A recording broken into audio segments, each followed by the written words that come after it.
Hi everyone, it's Alex from Risk Academy, and this is quick cactus tip. Tip number 5, consider, instead of doing your risk assessments on a quarterly, semi-annual or annual basis, consider changing from your scheduled risk activities to ad hoc risk analysis, and consider linking your risk analysis to important decisions that the company or executives are making.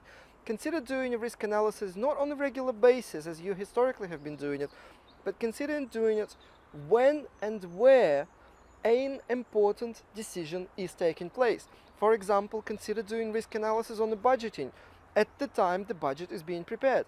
Consider doing risk analysis on investments at the time investment proposals are being drafted, schedules prepared, and NPVs calculated.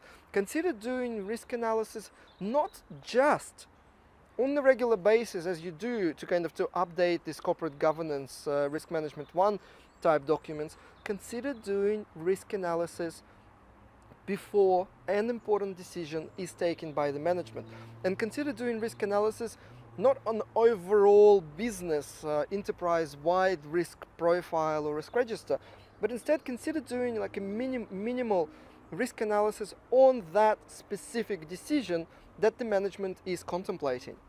That will help you integrate into the decision making much better than just doing your quarterly risk updates or quarterly risk reports. I'm interested in hearing your thoughts. Do write underneath this video, and don't forget to subscribe to the Risk Academy channel on YouTube. I'll see you in the next video. Bye.